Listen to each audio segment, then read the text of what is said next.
Video पसंद आए तो लाइक बटन पर क्लिक करें, चैनल को सब्सक्राइब करें और अपने दोस्तों के साथ शेयर करें।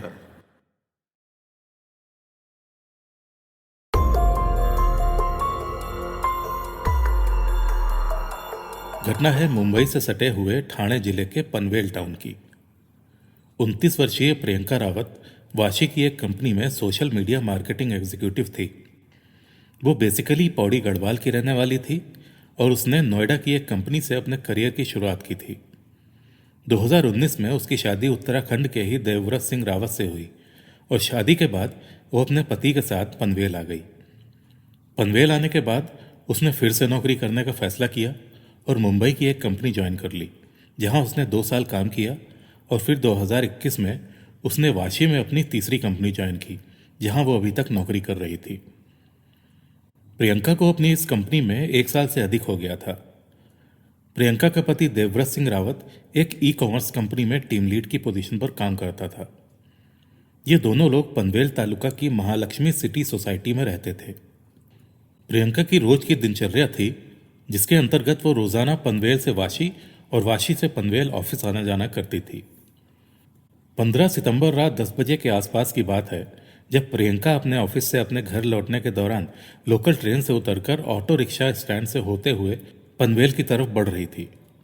स्टेशन के बाहर ऑटो वाला इलाका वैसे भी अच्छा खासा व्यस्त रहता है और इसी बीच 2 हमलावरों ने प्रियंका के पास आकर उसके गले को चाकू से काट दिया। उस जगह पर और भी कई लोग मौजूद थे जो इस खौफनाक वारदात को सिर्फ होते हुए देखते रह गए और किसी की भी हिम्मत नहीं हुई कि वो इन हत्यारों को पकड़े या उनका पीछा करे। हादसे के तुरंत बाद ही Panvel railway GRP, Panvel RPF और खंडेश्वर पुलिस वारदात की जगह पर पहुंच गए। प्रियंका को तुरंत ही पास के अस्पताल में पहुंचाया गया, जहां डॉक्टर्स ने उसको डेड ऑन अराइवल घोषित कर दिया।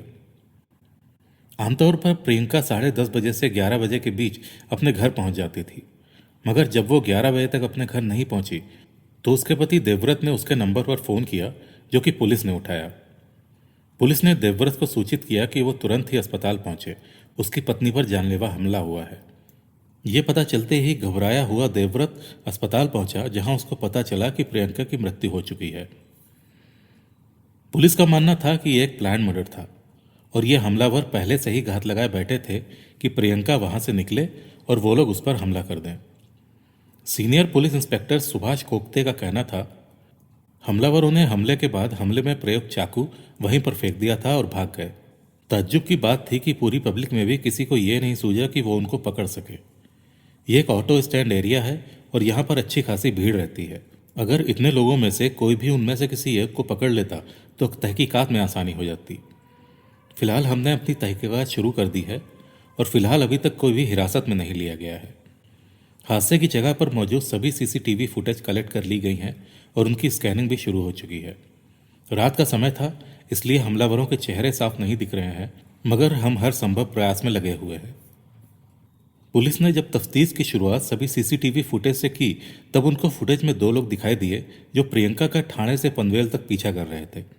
फुटेज में साफ साफ देखा जा सकता था कि जैसे जैसे प्रियंका स्टेशन से निकलकर ऑटो स्टैंड से होते हुए पनवेल की तरफ बढ़ रही थी, वैसे वैसे हमलावर उसका पीछा कर रहे थे।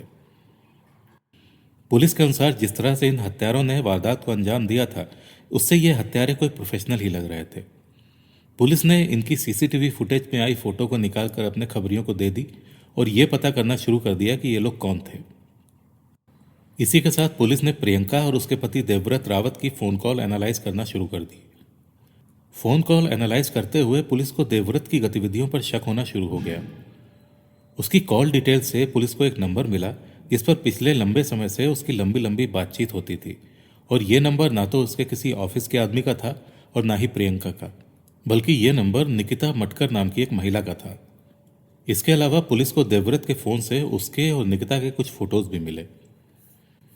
जब पुलिस ने देवव्रत और निकिता से सख्ती से पूछताछ करनी शुरू की तो पहले तो ये दोनों पुलिस को बरगलाते रहे, मगर जब पुलिस ने इन दोनों की कॉल डिटेल सामने रखी तो ये दोनों टूट गए और इन्होंने यह कबूल कर लिया कि ये हत्या इन दोनों ने मिलकर ही करवाई थी और इसमें उनका साथ एक तीसरे व्यक्ति ने दिया था, जो कि निकिता का जानने वाला था और इसका नाम था प्रवीण घटके। दरअसल निकिता मानखुर्द में एक टीचर थी और जिस कोचिंग में वो पढ़ाती थी उसी कोचिंग का मालिक था ये प्रवीण खटके, जिससे निकिता 2018 में पहली बार मिली थी और उससे भी इसके करीबी संबंध थे, मगर 2020 में ये देवव्रत के करीब आ गई। इसी प्रवीण ने इन दोनों को बुल्ढाना की एक गैंग से मिलवाया था, जिसके 2 लोगों ने इस वारदात को अंजाम दिया था। हत्या की ये सुपारी 3 लाख रुपए में तय हुई थी, जिसमें 2 लाख रुपए एडवांस दिया जा चुका था। इस गैंग के 3 लोगों के नाम थे पंकज नरेंद्र कुमार यादव, दीपक दिनकर चोखंडे और राजू सोनोने। जलगांव पुलिस ने इन तीनों को पहले भी फायरिंग के केस में अरेस्ट किया था।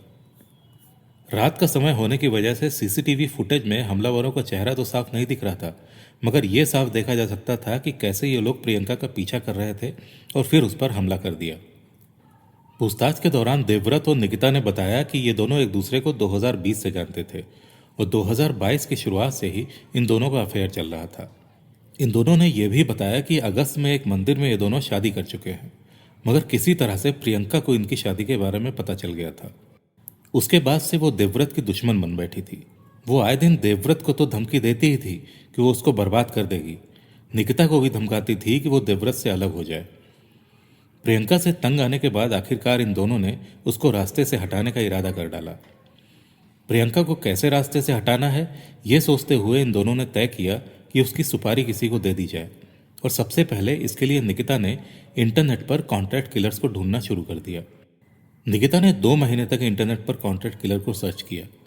उसने पहले गूगल पर कॉन्ट्रैक्ट किलर सर्च किए और न मिलने पर फेसबुक पर सर्च किए, जिसपे उसको एक गैंग के बारे में पता चला और इसमें गैंग का फ़ोन नंबर भी था। उसने पहले गैंग से खुद बात की और चूंकि निकिता प्रवीण की भी करीबी थी, उसने प्रवीण को उन लोगों से निगोशिएट करने को बोला। प्रवीण की बात होने के बाद पूरा मामला 3 लाख में फाइनल हुआ, जिसमें 2 लाख पहले दिए गए थे और 1 लाख देने की बात मर्डर के बाद तय की गई। निकिता कॉन्फिडेंट थी कि जिस तरह से वो पूरा जाल बिछा रही है वो कभी भी पकड़ी नहीं जाएगी। यहाँ तक कि उसने अपनी इंटरनेट सर्च हिस्ट्री को भी डिलीट ही नहीं किया था। इसके अलावा पुलिस को देवव्रत के बैंक अकाउंट में हत्या से पहले 2 लाख रुपए निकाले जाने की जानकारी भी मिली थी, जो कि इन हत्यारों को दिए गए थे।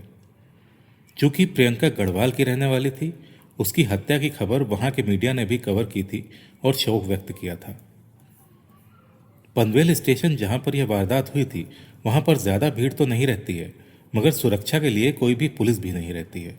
अगर पुलिस वहां पर होती तो शायद ये हादसा ना होता और शायद प्रियंका को समय से अस्पताल पहुंचने पर वो बच भी सकती थी। पनवेल स्टेशन इलाके में कोई भी पुलिस स्टेशन नहीं है, जिसको लेकर पहले भी मांगे उठती रही हैं।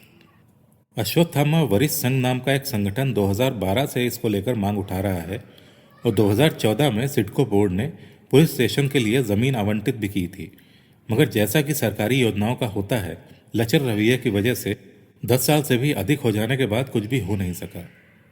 अश्वत्थामा वरिष्ठ संघ के अध्यक्ष का कहना था कि पनवेल स्टेशन क्षेत्र में दिन पर दिन बढ़ते ट्रैफिक और क्रिमिनल एक्टिविटीज़ को देखते हुए यहाँ पर जल्द से जल्द एक पुलिस स्टेशन बनाया जाना चाहिए।